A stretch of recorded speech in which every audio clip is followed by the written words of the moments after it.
Hi everybody and welcome to Rocco Baby Crochet. A huge welcome back to my regular viewers and subscribers. I hope you're all well, and a massive warm welcome to anybody who's just found the channel for the first time. I hope you enjoy this tutorial, stick around and consider subscribing.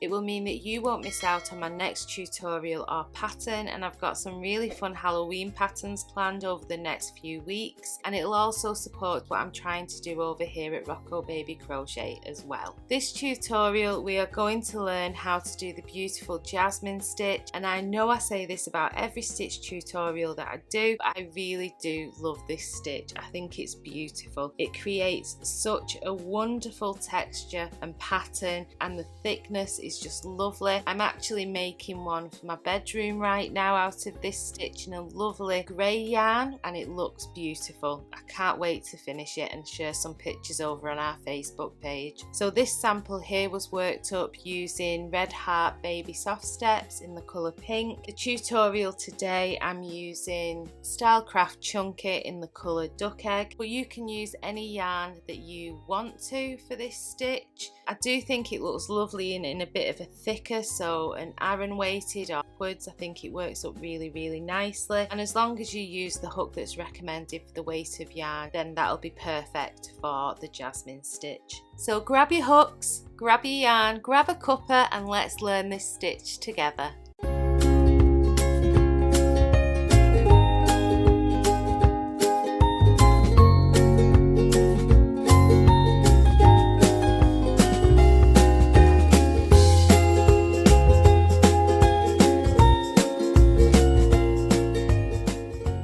To begin with, what you want to do is make yourself a slip knot and place that onto your hook.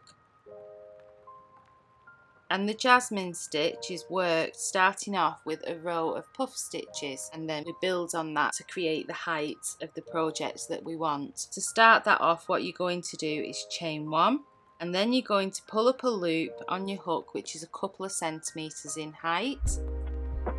Yarn over, and I find it helpful if you secure the yarn that's on your hook with your finger, just so the height of the stitch doesn't change when you're working in and out of stitches. And then you're going to insert your hook back into that chain that you've just created, yarn over and pull up a loop.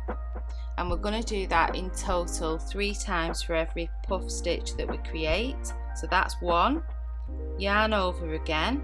I'm going to secure the yarn on my hook, insert my hook back into that chain stitch, yarn over and pull up a loop, 2, yarn over again, secure the yarn that's on my hook, insert my hook back into that chain stitch and pull up a loop.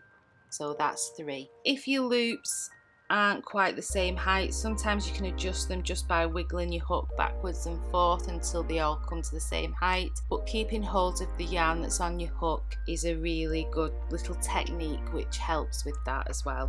To finish off this puff stitch, you want to pinch your working yarn at the base here, yarn over and pull through all the loops on your hook. And by pinching this yarn here at the base, we've created a little space, and you want to insert your hook into that space that you've just created, yarn over and pull through. Now traditionally this stitch would be finished using a UK double crochet or US single crochet, but I find that can leave some spaces and gaps in my finished piece of work, so I like to finish it off with a slip stitch. So I'll just pull through again and then I'll chain 1. And then to create our second puff stitch, we're going to place it here. So just in between the top of the puff stitch that we've just created and the slip stitch, you should have a small space, and that's where you're going to place your second puff stitch. So pull up your yarn again until it's a couple of centimeters in height to match your first puff stitch, yarn over, secure the yarn on your hook, insert your hook into that space at the top of the puff stitch you've just made and underneath the slip stitch, yarn over and pull up a loop. Again, we're going to do this in total 3 times. So yarn over again, secure your yarn on your hook, insert your hook back into that space, yarn over and pull up a loop. That's 2, yarn over, secure your yarn on your hook, insert your hook into the same space and pull up a loop, and that's 3. Then we're just going to pinch the yarn at the base again, yarn over and pull through, insert your hook into the space you've created by pinching the yarn, yarn over and pull through, slip stitch and chain 1. I'll show you that one more time. So again, we're going into this space here in between the top of the last puff stitch and the slip stitch we've just made, pull up a loop, yarn over, secure your yarn, insert your hook at the top of that last puff stitch that you've made and underneath the slip stitch. The first time you do that it can be a little bit tight, so just have a little bit of patience. Yarn over and pull up a loop, so that's 1. Yarn over, secure your yarn, insert your hook back into the same space, yarn over and pull up a loop for 2. Yarn over, secure your yarn, insert your hook back into that space and pull up another loop, that's 3. Pinch your yarn at the base, yarn over and pull through the loops on your hook, insert your hook into the space you've just created, yarn over, pull through, slip stitch and chain 1. So you'll just continue doing that until you've got the width of the piece of work that you want. So if you want to press pause and if you need to rewind this video until you get to that point, and then when you are ready to move up to your next row, if you press play and come back to me and we'll do that together. So I've just done 6 foundation puff stitches just to show you how we move up to the next row in this tutorial, but hopefully at this point you've got the width of the project that you require. And to move up to the next row, what we need to do is add another stitch onto the end. So like any other project, we've got a turning stitch, and in the Jasmin stitch we've got a turning puff stitch. So we just do exactly the same for this turning stitch. So you're going to pull up the loop to the same height as we have done all the others, yarn over and place one more of our puff stitches here on the end. So it's just exactly the same, you're yarning over, inserting your hook, pulling up a loop in total 3 times, and then finishing it off exactly the same as we have done all the other stitches in our foundation. But instead of lying flat, this last one is going to sit vertically like this. So instead of increasing the width, it's going to increase the height of your piece of work. Now what we're going to do is we're going to place 3 puff stitches together, and we're going to place them here at the top of our turning puff stitch, and then one here just below it in between our last 2 puff stitches we've made, and then one just next to it here. So one into the puff that we've just created, one just below into that space there, and one just next to it in between these 2 puff stitches into that space there. So let's do that together. So you're going to pull up a loop again which matches the height, yarn over, secure your yarn on your hook, insert your hook exactly the same at the top of that puff stitch underneath your slip stitch and pull up a loop. We're going to do that again 3 times, so that's 1, 2 and 3. But instead of finishing that stitch off now, we're going to move into our next space just here in between these 2 puff stitches. So you're going to yarn over, insert your hook into the next space along and pull up a loop. Again, we're going to do that 3 times into this space, so that's 1, 2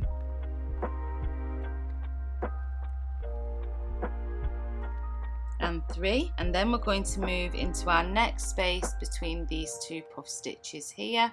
So you'll yarn over again, insert your hook into that next space, pull up a loop 3 times, so that's 1, 2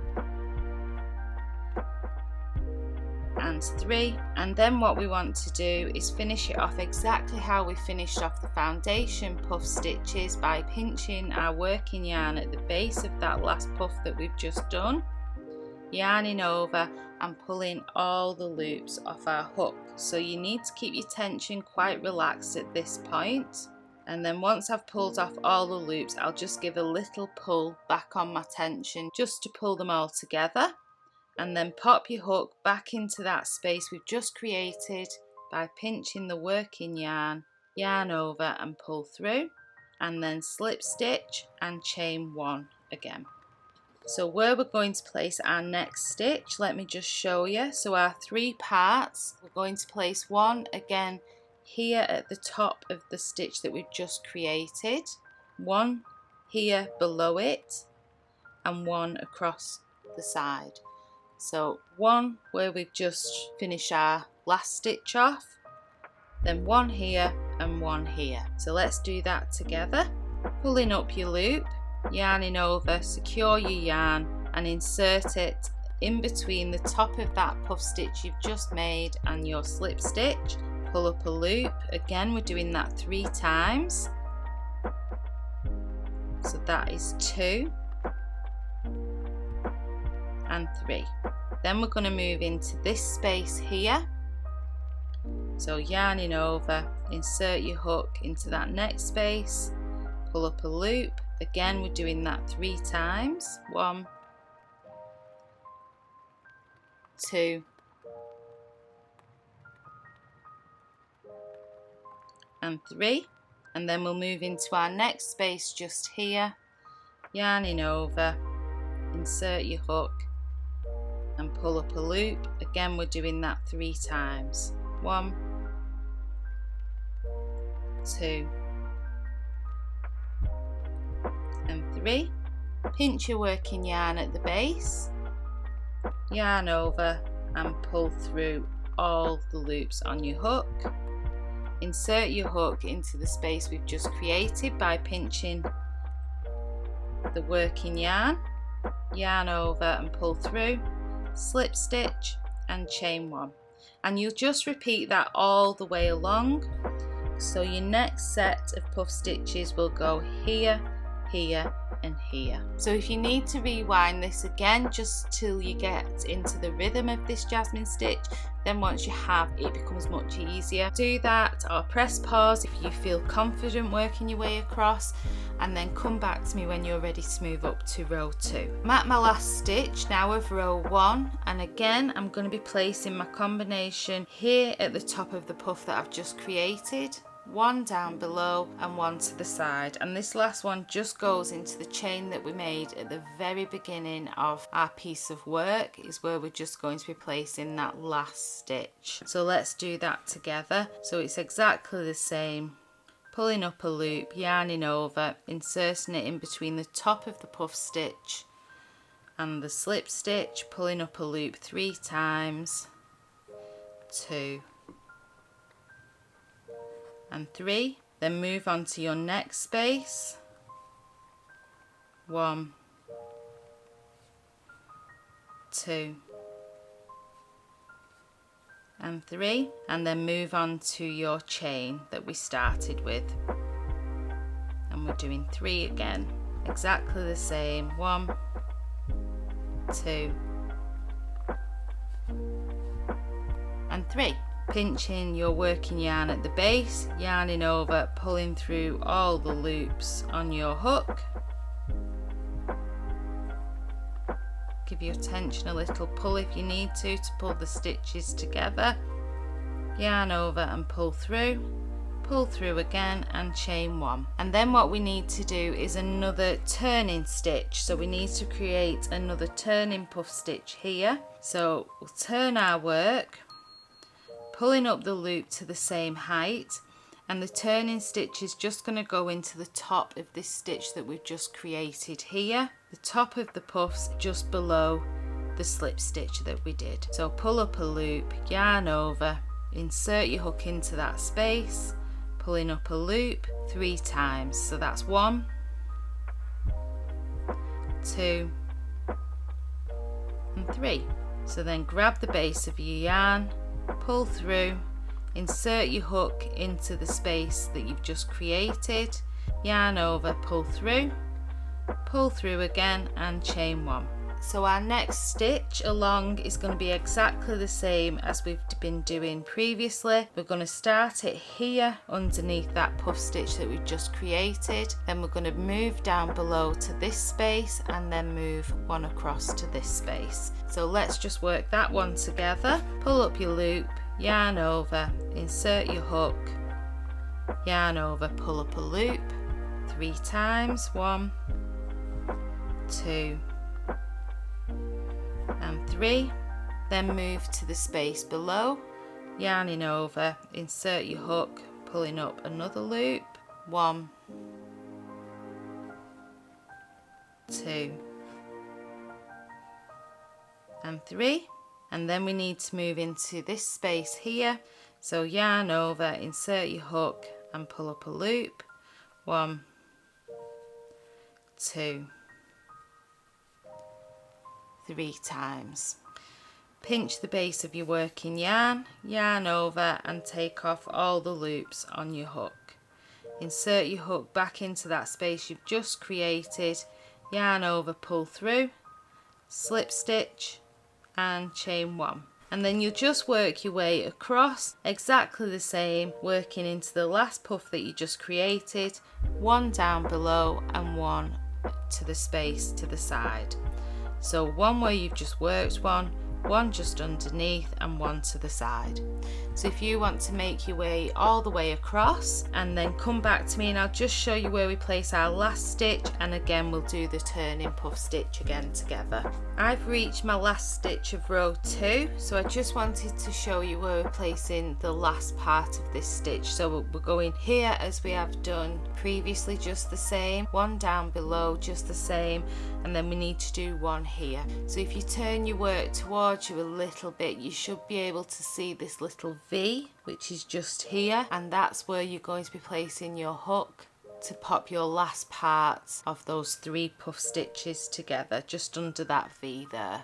So you might not be able to see it with your work flat, but if you just rotate it towards you a little bit, it becomes a little bit more obvious, and that's where we're placing our hook. So let's do this last one together and then we'll do 1 more turning puff stitch and then you are good to go. So pull up a loop, yarn over, insert your hook into the top of that last stitch underneath the slip stitch and place your 3 stitches there, yarn over, moving down below, inserting your hook, pulling up a loop 3 times into that space, that's 3, then yarn over and inserting your hook just underneath the 2 strands which make up the V, which is just on the end there, yarning over and pulling up a loop, again a total of 3 times, 2 and 3. Pinch your working yarn at the base, yarn over and pull through all the loops on your hook, insert your hook back into that space we've just created, yarn over, pull through, slip stitch and chain 1. So then if we turn it, and you can see the stitches already looking really beautiful even on just this small swatch. So pulling up a loop, I'm going to create my next turning puff stitch, yarning over, inserting my hook at the top of that puff stitch underneath my slip stitch and pulling up a loop 3 times. So that's 2 and that's 3. Pinch my working yarn at the base, yarn over and pull through all the loops, insert my hook back into that space I just created, yarn over and pull through, slip stitch and chain 1. And then you'll continue working that over and over and over until your project's at the size that you want it to be at. So I hope you've enjoyed this tutorial. I hope you love the Jasmin Stitch just as much as I do. Again, please don't forget to subscribe if you are new to this channel, which will just mean that you won't miss out on my next tutorial or pattern, and it will support Rocco Baby Crochet as well. So take care, have lots of fun and happy hooking. See you soon. Bye!